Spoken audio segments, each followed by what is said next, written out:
Chers frères et sœurs en Christ, chers téléspectateurs, bonjour et joyeux Noël à vous tous. Bienvenue à notre émission dominicale, le jour du Seigneur. Que la grâce de Jésus notre Seigneur, l'amour de Dieu le Père et la communion de l'Esprit Saint soient toujours avec vous. Après la solennité de Noël, le grand mystère de l'incarnation, nous célébrons à ce dimanche 27 décembre 2020 la fête de la Sainte Famille de Nazareth de Jésus, Marie et Joseph.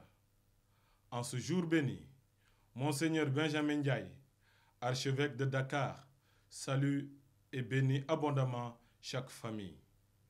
Un père doux et humble de cœur, il est conscient des joies et des peines qui règnent dans les familles et les partage avec vous.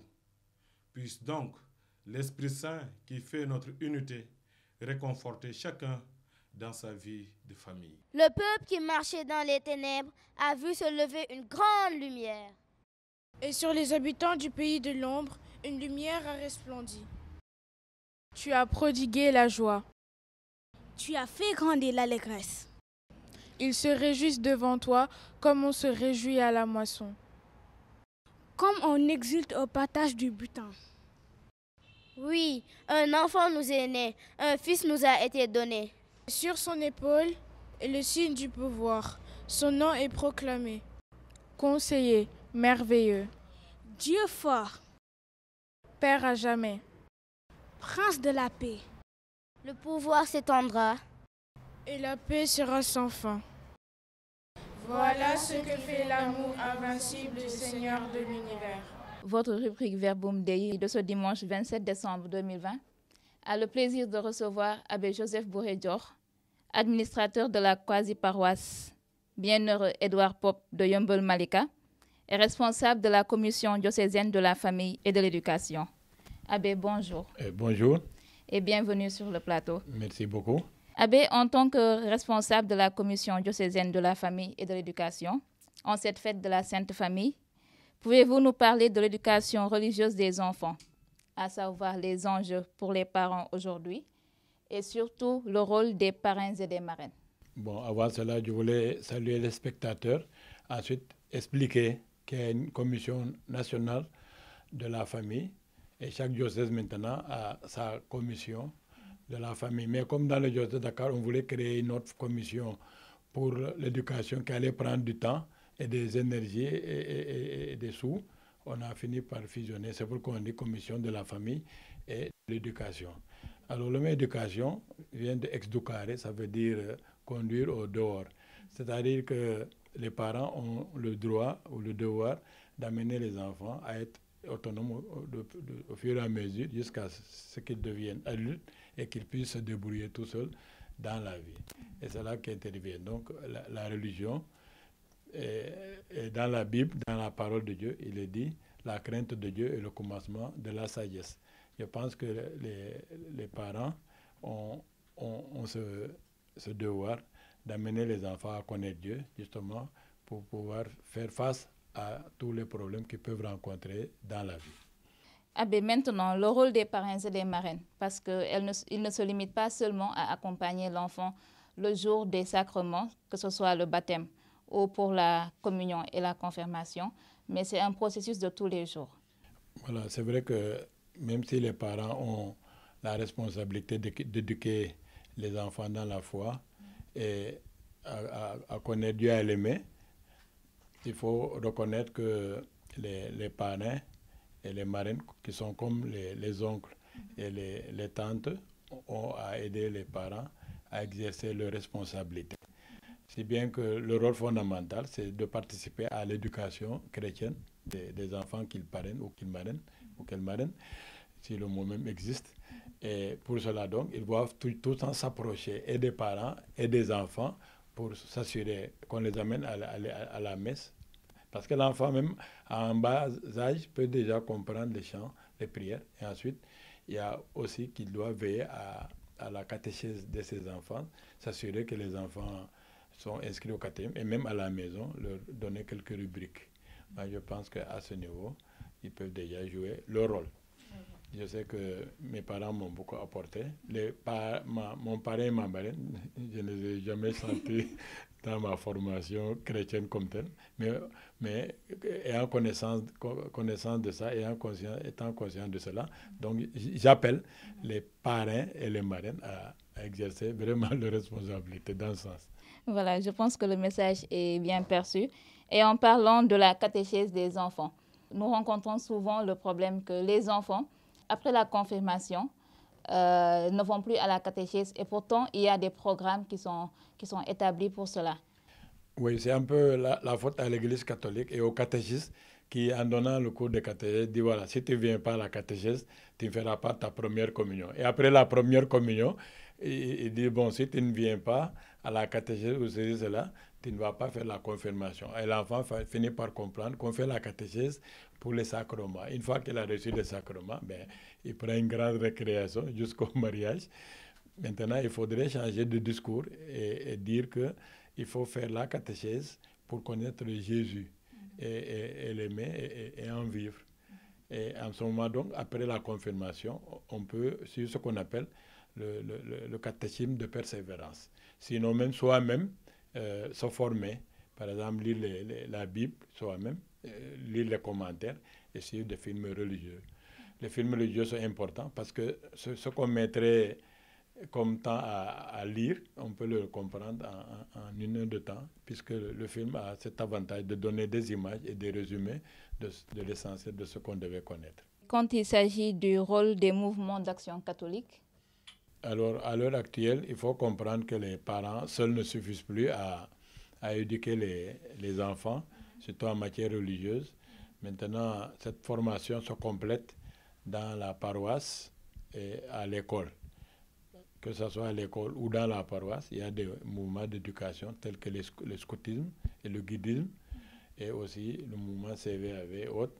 Il y a la GEC, la JOC, tout ça, c'est des canevas, des moyens pour arriver à cette éducation chrétienne. Mais quand on dit éducation chrétienne, on sous-entend l'éducation morale et aussi l'éducation humaine. Donc, il ne faut pas perdre ça de vue non plus, puisque Dieu s'intéresse à l'homme à tous les niveaux. Donc, quand on dit éducation chrétienne religieuse, il ne faut pas mettre en veilleuse aussi les autres niveaux de l'éducation. Et toujours si on reste sur le volet éducation religieuse, pour l'apprentissage de la Bible. Parce que si l'enfant est accompagné et qu'il grandit, même en suivant, en allant à la messe tous les dimanches, et même en s'auto-formant, il y a ce problème encore qui est l'étude de la Bible. Souvent, on a un problème tel que quand on est en face de quelqu'un qui a une autre confession religieuse, qui est chrétien, mais qui n'est pas catholique, on a un petit retard ou bien un petit souci, voilà, un complexe par rapport à l'interprétation de la Bible. Alors, il faut dire que ça vient de loin. À un moment donné, on avait interdit aux catholiques de lire la Bible parce qu'on estimait que c'était la parole de Dieu qu'il fallait vraiment respecter. Maintenant, avec Vatican II, ça a changé, il faut aller lire. Mais comme on donne l'essentiel, ou le produit finit déjà à la catéchèse, on n'éprouve pas trop le besoin d'aller lire. Mais actuellement, tous les cours de catéchèse sont accompagnés de la parole de Dieu. Alors, il faudrait que les enfants aient le souci de relire ces textes, et même comme font certains qui ne sont pas catholiques forcément, d'apprendre par cœur certains passages. Je ne dis pas tout le passage, mais au moins pouvoir citer l'une ou l'autre parole de la Bible. Alors, il faudrait que nous, les prêtres, nous soyons beaucoup plus conscients de cela et que peut-être dans la famille ou à travers les mouvements d'action catholique, on puisse vraiment arriver à cette formation biblique, à cette formation de la parole de Dieu, d'où votre thème justement, de la parole de Dieu. Je vois que les membres du groupe charismatique font un effort dans ce sens, puisqu'il y a tout le temps la parole de Dieu qui est commentée par l'un d'entre eux. Moi, au niveau de ma paroisse même, pour donner un exemple aux autres prêtres, il m'arrive d'animer la prière, et une fois par mois, donc, j'essaie de commenter un passage de la parole de Dieu, une manière de les former. Mais il faut dire que la masse que nous formons en tant que catholiques, c'est difficile que chaque prêtre suive chaque chrétien pour le former. C'est chacun maintenant aussi à prendre ses responsabilités dans ce sens-là.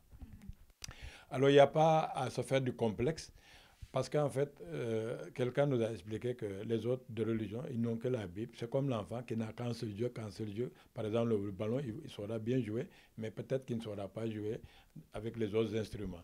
Nous, les catholiques, nous avons l'avantage d'avoir la parole de Dieu, Dei Verbum, mais en plus, il y a les commentaires des évêques, les encycliques, et il y a aussi d'autres formes d'approche du Christ, telles que les activités que l'on mène à droite et à gauche, en aidant par-ci, par-là, donc qui peuvent aussi aller dans le sens de ce que Dieu veut. Alors c'est bien qu'on peut avoir l'impression qu'on ne maîtrise pas la Bible, on ne maîtrise peut-être pas, mais c'est complété par d'autres regards, d'autres façons de vivre aussi.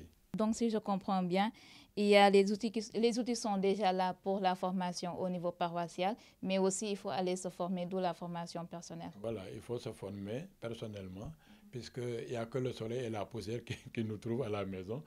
Pour le reste, il faut aller chercher assidûment. Alors, puisque nous parlons dans le cadre de la fête de la Sainte Famille, il faut dire que Marie et Joseph ne devaient pas être paresseux, puisque on les a vus quitter Nazareth, aller à Bethléem. Ils sont allés en Égypte. D'Égypte, ils sont retournés à Nazareth. Alors, c'est des gens qui bougent tout le temps. Ensuite, de Nazareth, ils sont allés au temple à l'occasion d'un pèlerinage où Jésus était perdu. Donc, on voit qu'ils avaient la bougeotte aussi. Ils avaient vraiment le mouvement. Donc, ils n'étaient pas statistiques, ils n'étaient pas figés là où ils étaient, ils bougeaient. Et je pense que chaque chrétien doit imiter Marie et Joseph dans ce sens. Et Jésus a passé tout son temps à marcher. Donc, il faut bouger. Si on veut vraiment connaître, savoir, il faut se former, il faut pas être paresseux. Et ça nous permet aussi d'aborder un second thème, parce qu'on parle aussi de la fête de la Sainte Famille. Et la Sainte Famille de Nazareth nous est donnée en exemple à toutes les familles. Et actuellement, nous notons des crises au niveau de la famille humaine. Quelles sont les leçons que nous pouvons tirer de la Sainte Famille et d'en faire usage au quotidien? Alors, il faut d'abord dire que les problèmes actuels ne datent pas d'aujourd'hui. Ça a toujours été des problèmes de société. Si nous voyons déjà les paraboles que Jésus va donner et qu'il a puisé de sa société, on voit qu'il y avait des crises. Par exemple, la parabole de l'enfant prodigue, c'est un enfant qui, avant même que son père ne meure, dit « donne-moi ma part d'héritage », qui gaspille l'argent et qui revient à la maison en disant « prends-moi comment de tes ouvriers ». Ça, on n'a jamais vu ça, mais c'est parce que tellement en son temps, il y avait des cas de ce genre.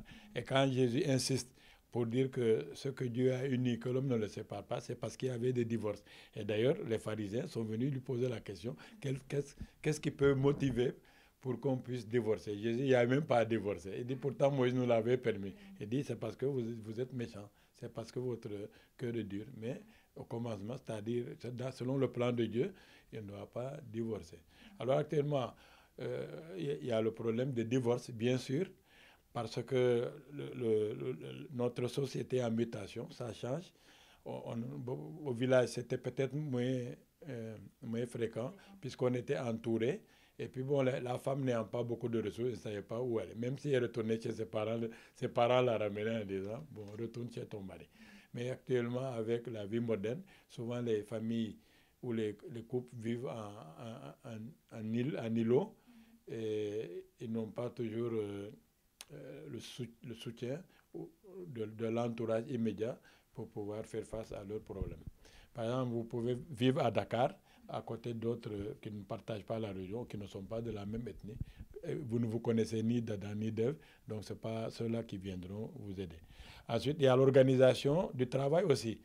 C'est-à-dire que les parents vont travailler très tôt, les enfants sont laissés à eux-mêmes, sinon ils vont à l'école, ils ne voient les parents que le week-end, parce que le matin, ils dorment, le soir, ils sont déjà dormis quand les parents arrivent. Ou quand ils arrivent, ils sont tellement fatigués qu'ils n'ont pas vraiment le temps de s'en occuper. Alors tout ça aussi, c'est des défis à relever. Et c'est là que l'Église peut aider. Quand on va à la messe, on rencontre d'autres familles, ça fait un soulagement. Et on se rend compte aussi que les autres familles partagent les mêmes difficultés. Et on se soutient mutuellement par les échanges qu'on peut avoir à droite et à gauche. Et puis, tout de même, l'Église, c'est la grande famille de Dieu. Alors, Saint Joseph et Marie ont dû vivre des problèmes, ne serait-ce que le recensement. Arrivé sur place, ils n'ont pas trouvé de maison, il fallait trouver.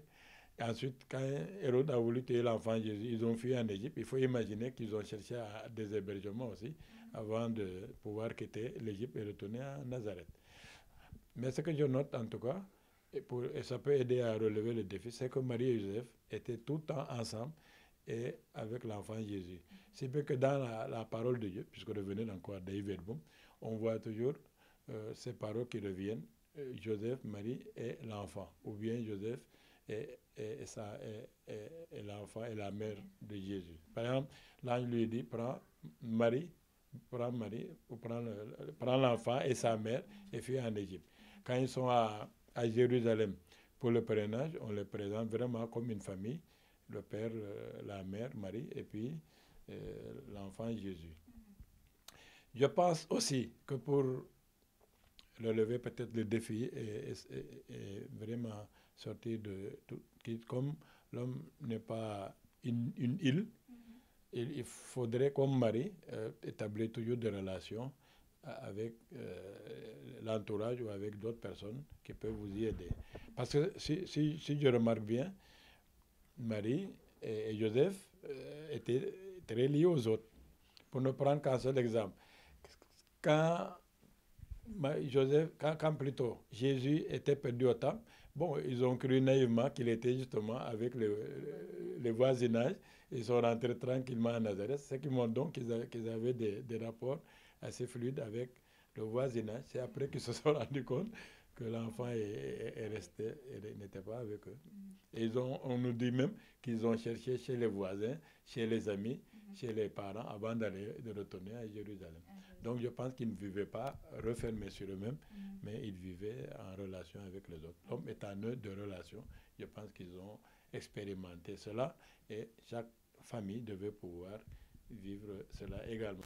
Pas seulement établir des relations à l'intérieur de la famille, mais aussi avec les autres familles. On ne peut pas parler de famille sans pour autant faire référence au chef de famille qui est le père. En cette année qui est dédiée à Saint Joseph, quel message pouvez-vous passer au père de famille? Je dois d'abord expliquer que l'autorité peut signifier deux choses. Soit c'est le fait d'exercer un pouvoir sur les autres. Ça peut signifier aussi faire grandir. Je crois que c'est ce que l'Église retient surtout. L'autorité qui fait grandir l'autre. Joseph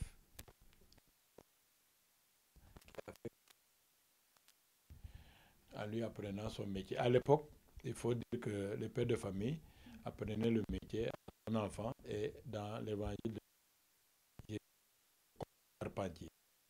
Ça veut dire que Jésus, s'il est ce qu'il est aujourd'hui, que son père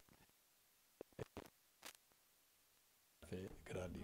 Alors, les pères de famille, au lieu de rester là à brimer l'enfant, à le taxer de ceci, cela, je pense qu'il faut qu'ils cherchent surtout à faire grandir leurs enfants en leur apprenant un certain nombre de principes, de choses, en discutant avec eux, en essayant de les orienter et non pas donner des coups de bâton ou de paroles assommantes comme ça. Il faut que les pères de famille, je pense, donnent des paroles valorisantes à leurs enfants pour les faire grandir, que plutôt de ne voir que le côté négatif, peut-être les échecs de tel ou tel enfant.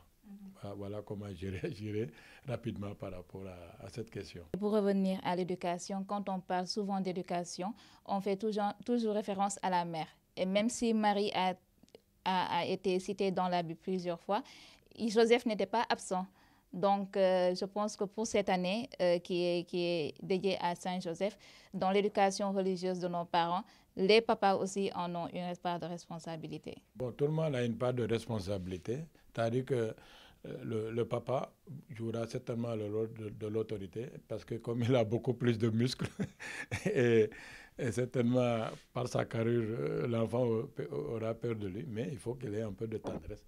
Et la maman maintenant, qui complète ou qui additionne ses efforts avec le papa, montrera plus de tendresse Et la tendresse est importante parce que, en fait, tout homme est un peu affectivore. C'est l'affection que les parents nous montrent et qui passe davantage par la maman que l'enfant se construit aussi. Ce n'est pas seulement en mangeant du kéboujen ou du riz ou du cachupa que l'enfant se fortifie. C'est par rapport à cette affection que les parents lui montrent à travers le papa, mais j'allais dire surtout à travers la maman. Abbé, un mot de la fin? Alors, un mot de la fin. Nous avons fêté Noël, mais nous sommes toujours dans le temps de Noël, en fêtant la Sainte Famille. Il ne faut pas que ça s'arrête seulement à des considérations profanes, par exemple, de poulet ou d'habits qu'on a portés à la fête, mais plutôt que ce soit une autre occasion de renouer ses relations avec les membres de sa famille, avec les membres des autres familles et avec le bon Dieu aussi, qui est notre papa à tous. Alors, j'explique que le bon Dieu est notre Père à tous, en sens que les enfants ne sont pas toujours avec leurs parents. Alors, quand les parents ne sont pas là, c'est le bon Dieu, discrètement, de manière invisible, qui veille sur ses enfants. Parce que les enfants font beaucoup de bêtises, à commencer par nous. Mais si nous avons survécu à certaines bêtises, c'est parce que certainement la main de Dieu était là pour nous protéger. Je me rappelle qu'étant enfant, c'est maintenant que je vois, j'aurais pu mourir plusieurs fois, mais pourtant je suis encore en vie parce que Dieu m'a protégé. Merci beaucoup, Abbé, pour ce temps de partage. Fidèles téléspectateurs, merci à vous pour l'écoute. Rendez-vous est pris dimanche prochain pour votre rubrique Verbum Dei. L'éducation des enfants dans la chrétienté, je dirais que ça incombe entièrement aux parents, je dirais dans la plus grande partie.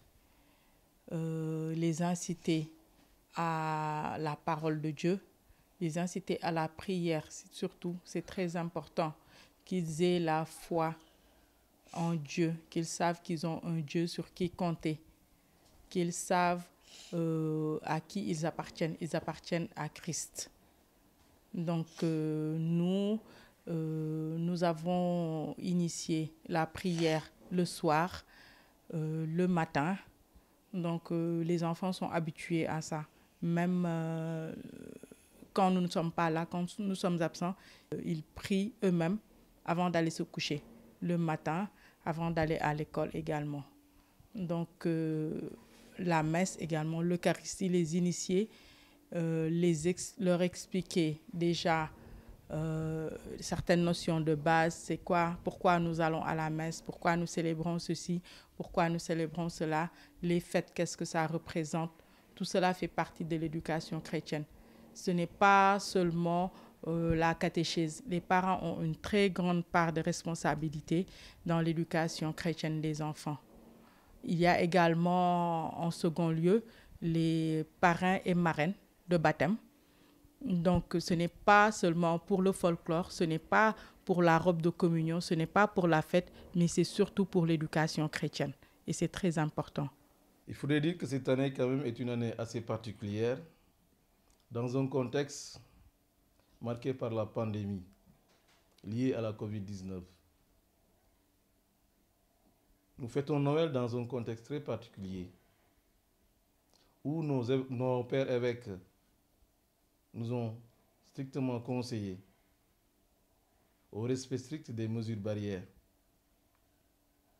Donc aujourd'hui, nous sommes dans un contexte marqué par la pandémie et que nous célébrons Noël dans ce même contexte. Personne ne s'attendait à cela. Mais cela veut tout simplement nous faire comprendre une chose, que le monde évolue et il faut évoluer avec. Et que nous devons faire une rétrospection de toutes nos valeurs, de nos comportements envers notre prochain, envers notre cohabitant, envers notre collègue de travail, envers nos parents également. Cette pandémie aujourd'hui nous fait revivre et nous donne cette compréhension de pouvoir prendre en compte beaucoup de facteurs liées même à notre propre comportement, liées également à notre manière de vivre, à notre manière de faire. Je pense que dans tout cela aujourd'hui, la venue de notre Seigneur Jésus-Christ nous donne un message qui est de mieux nous renforcer, de mieux nous donner cette force, de pouvoir vivre dans la joie, dans la paix, mais également de changer nos comportements, de changer nos valeurs d'être. Et à mon avis, je pense que cela est très important pour nous qui sommes aujourd'hui les parents, qui devons conduire nos enfants, les aider à cheminer ensemble, les aider également à grandir dans la joie et dans la paix. À tous les enfants du monde, à tous les enfants du Sénégal, nous leur souhaitons tous un joyeux Noël. Une pensée toute particulière aux enfants qui sont dans les hôpitaux, dans les pédiatries, où la plupart du temps ils sont sans leurs parents. Nous avons une pensée pour eux. Nous leur souhaitons un très bon rétablissement. À tous les enfants de la rue, les talibés, les enfants qui ont perdu leurs parents, nous leur souhaitons un joyeux Noël. Nous leur souhaitons plein de bonnes choses, une très bonne année. Et particulièrement cette année, avec le Covid, il y a les cadeaux certes, mais les festivités d'habitude, elles ont toutes été reportées. Donc nous disons aux enfants du courage. Les années à venir seront meilleures par la puissance du Saint-Esprit. Donc, un joyeux Noël à tous et une très bonne année 2021. Je voudrais profiter de cette occasion pour souhaiter un joyeux Noël à tous les enfants du monde entier. Joyeux Noël également aux enfants sans abri, aux enfants qui souffrent dans les hôpitaux, aux enfants abandonnés. À toutes ces personnes, nous leur souhaitons un joyeux Noël. Que l'enfant Jésus-Christ vienne les réconforter, que l'enfant Jésus-Christ apporte la lumière dans leur foyer, dans leur maison. Un joyeux Noël également à toutes les familles. En cette période de pandémie, joyeux Noël à toutes les mamans qui souffrent. Joyeux Noël à tous les papas qui souffrent. Joyeux Noël à toutes ces familles désunies. Joyeux Noël à notre cher Sénégal. Je voudrais également profiter de cette occasion pour souhaiter un joyeux Noël à nos parents, à ma famille ici présente, à mes enfants, à la grande famille. Bonne fête à tous. Une excellente année 2021 dans la joie, le bonheur et la prospérité. Amen. L'arbre de Noël et la crèche sont signe d'espérance, particulièrement en ces temps difficiles. Faisons en sorte de ne pas nous arrêter au signe, mais d'aller au sens, c'est-à-dire à Jésus, à l'amour qu'il a révélé, à la bonté infinie qu'il a fait resplendir sur le monde. Merci mon Dieu, merci de nous avoir donné la vie, donne-nous la santé, donne la paix au monde. Envoie-nous ton Esprit Saint pour nous aider à mieux faire, à mieux travailler. Éloigne-nous de tout malfaiteur, éloigne-nous de tout accident. Protège-nous, protège nos parents, nos frères et sœurs. Amen. Dieu est amour, Dieu est lumière, Dieu notre Père. En toi, Seigneur, point de ténèbres, ton esprit est vérité. Dieu est amour, Dieu est lumière, Dieu notre Noël représente la naissance de Jésus. Pour moi, Noël, c'est la naissance du Seigneur. Oui, je suis contente de fêter Noël parce que c'est la venue de Jésus sur terre. Oui, je suis contente de fêter Noël car Jésus est avec moi. Oui, je suis contente de fêter Noël parce que c'est venu de Dieu sur terre. Le petit Jésus, c'est mon ami. Le petit Jésus, c'est mon grand frère. Pour moi, le petit Jésus est mon sauveur. Pour moi, Jésus est mon sauveur. Pour moi, Jésus est mon ami. Pour moi, Jésus, c'est mon grand frère. Mon message pour les enfants, c'est qu'ils savent que Noël, c'est pas seulement pour recevoir des cadeaux, mais c'est aussi pour savoir que Jésus est né pour nous sauver.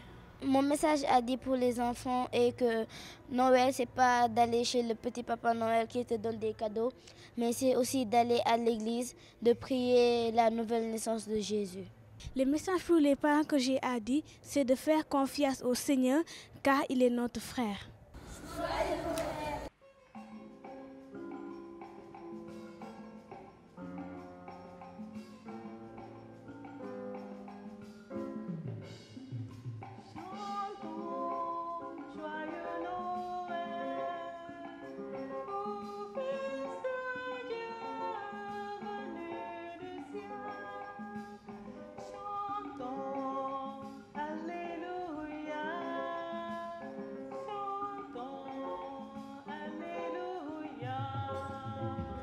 Chantons joyeux Noël au Fils de Dieu venu du ciel.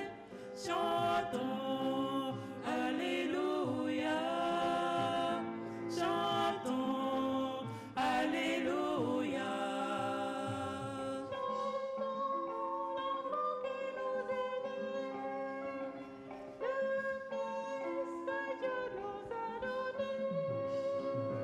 Chantons joyeux Noël au Fils de Dieu venu du ciel. Chantons Alléluia. Chantons Alléluia.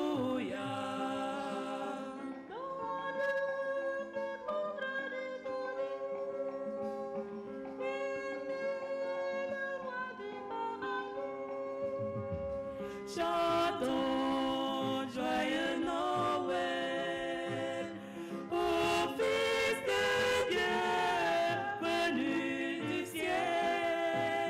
Chantons Alléluia. Chantons Alléluia.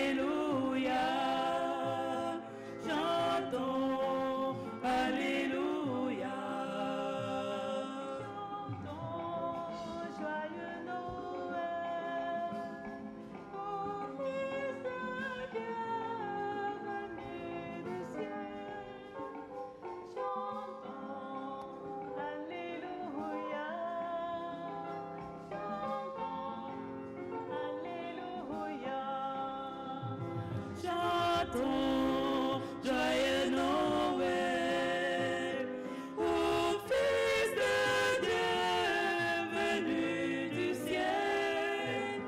Chantons Alléluia. Chantons Alléluia.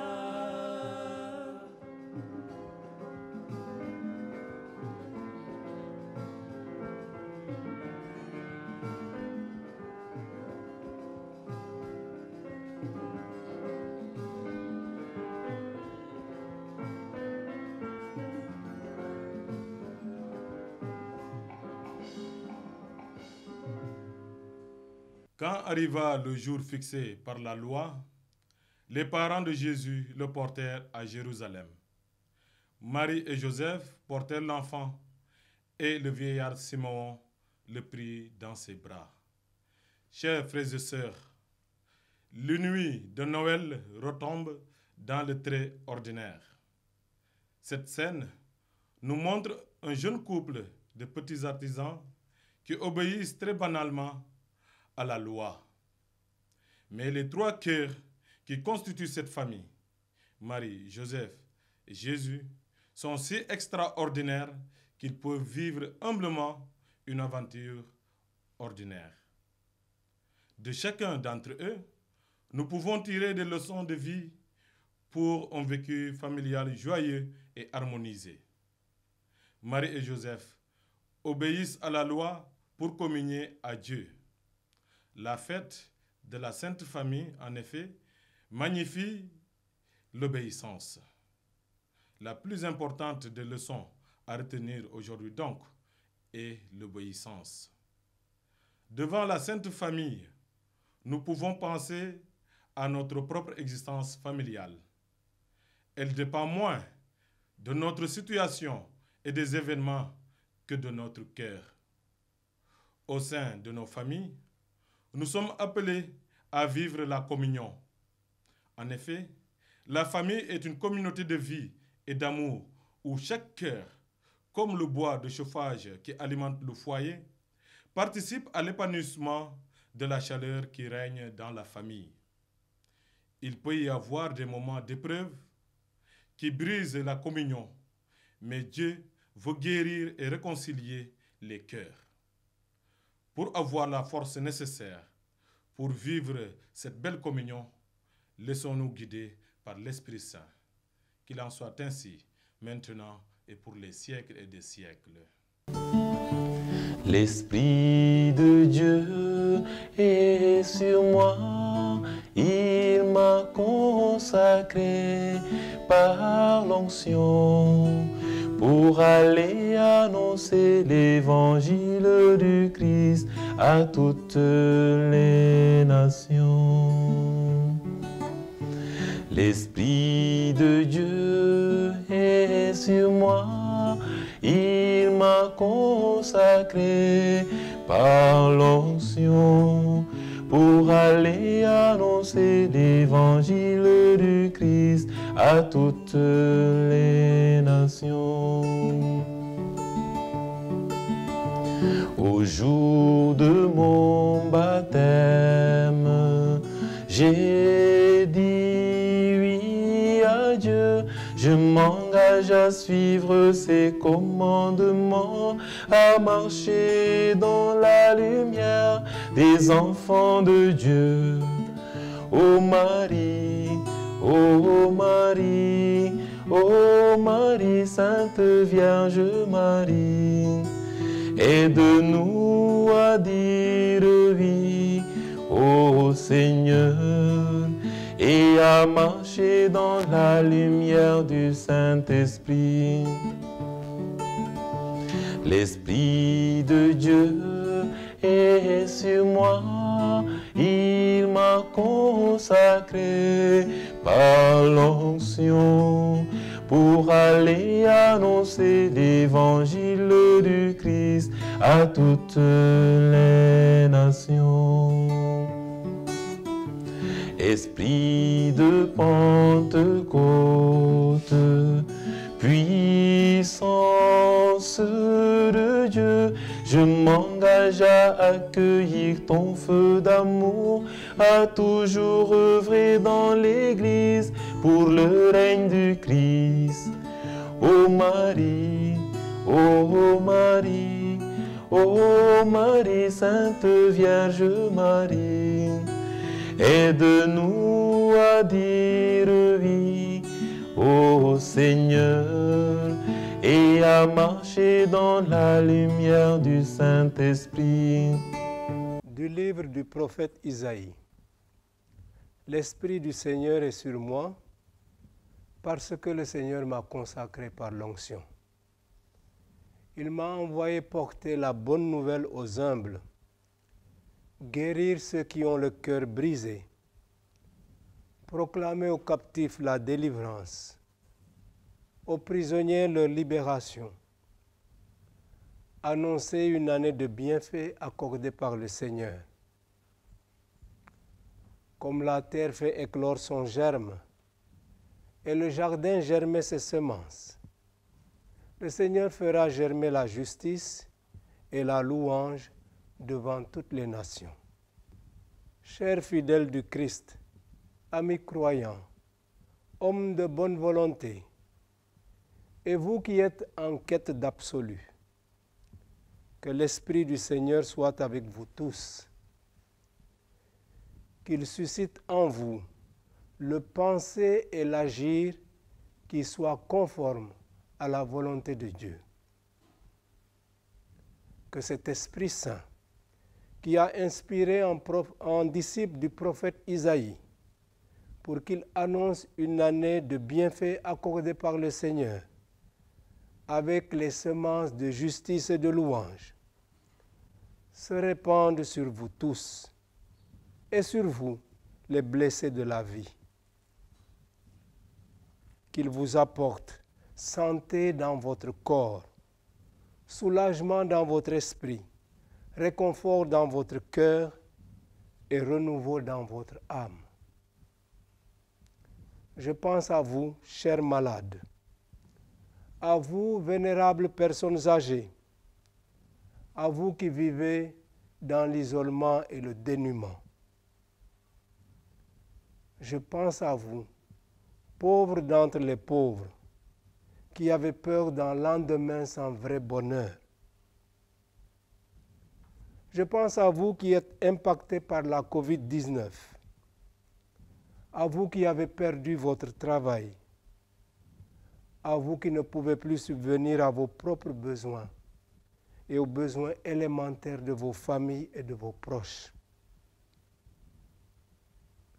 Je pense à vous, chers enfants, en manque d'amour et de tendresse, abandonnés, maltraités, exploités, enfants mendiants, errant encore dans nos villes, malgré nos bonnes intentions, de mettre fin à cette pratique qui n'honore pas nos pays et révèle nos carences dans notre devoir de protection. Je pense à vous, enfants meurtris, victimes de prédateurs pervers, violents et même sadiques.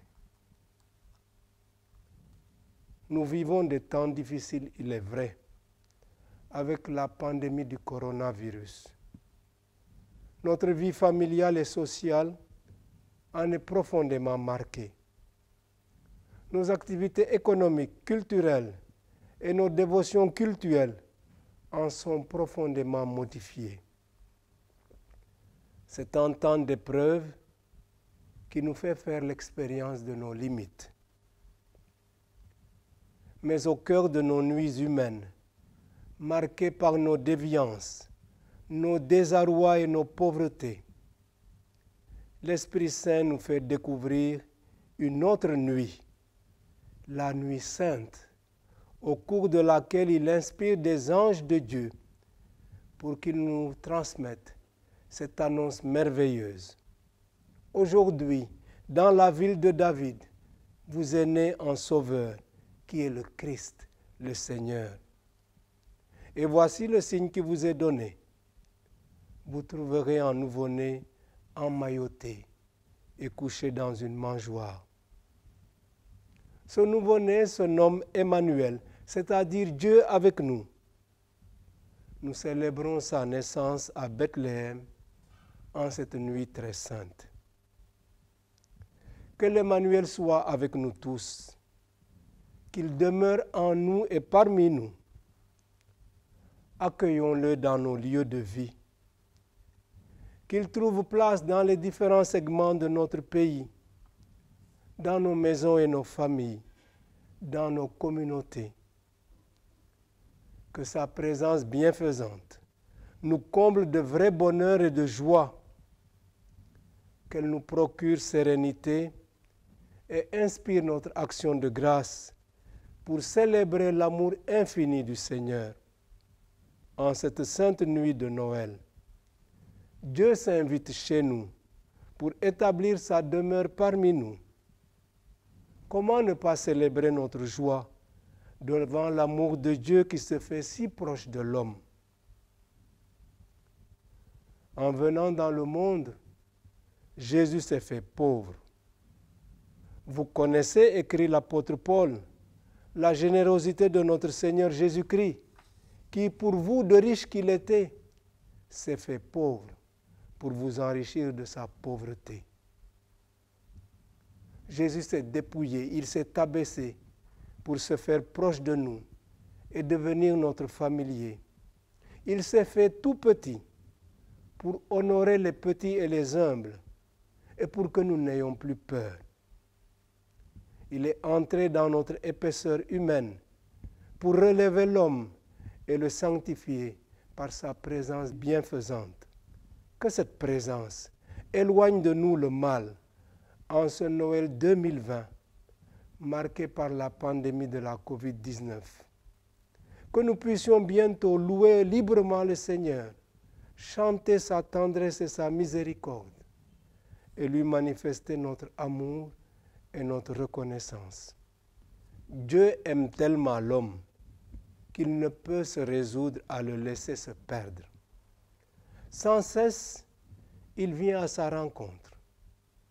Dans le passé, rappelle la lettre aux Hébreux, à bien de reprises et de bien de manières, Dieu a parlé à nos pères par les prophètes. Mais à la fin, en ces jours où nous sommes, il nous a parlé par son Fils, qu'il a établi héritier de toutes choses et par qui il a créé les mondes. Ce Fils nous apprend à nous concentrer sur l'essentiel, comme nous le rappelle le pape François. Et cet essentiel, dit encore le pape François, c'est l'adoration de Dieu et l'amour du prochain.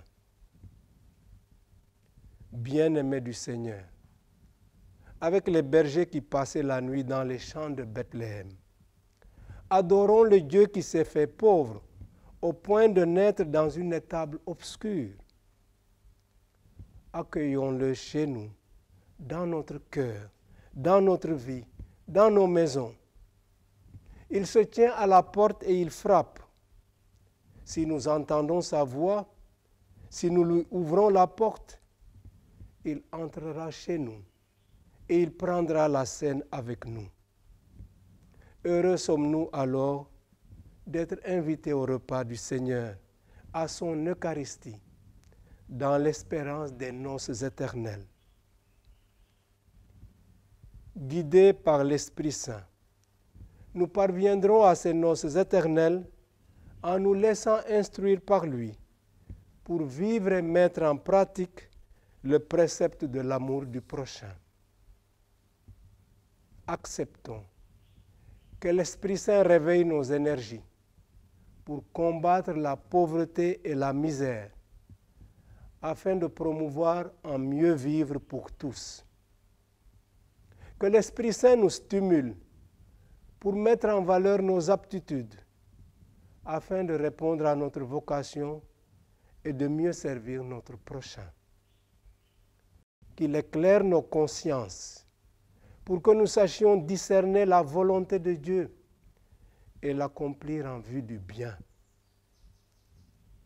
Qu'il nous rende attentifs à tous les membres souffrants de notre corps social pour leur manifester la compassion du Seigneur Jésus dans l'entraide et le partage. Qu'il nous ouvre à l'amour fraternel pour la communion dans la paix et la joie. Chers amis, voyez comme il est bon, comme il est doux d'habiter en frères tous ensemble. Joyeux et Saint Noël à vous tous, avec Jésus-Christ, qui est l'aîné de la multitude de frères et sœurs que nous formons. Que l'Emmanuel, Dieu avec nous, vous comble de sa présence.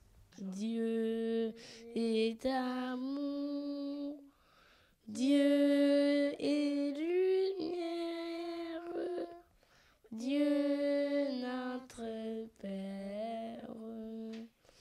En toi Seigneur, point de ténèbres, ton esprit est vérité. Dieu est amour, Dieu est lumière, Dieu notre Père.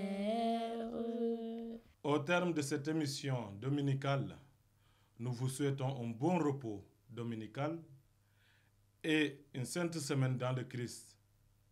Que l'Esprit Saint ravive la flamme d'amour qui règne dans vos foyers, maintenant et pour les siècles des siècles.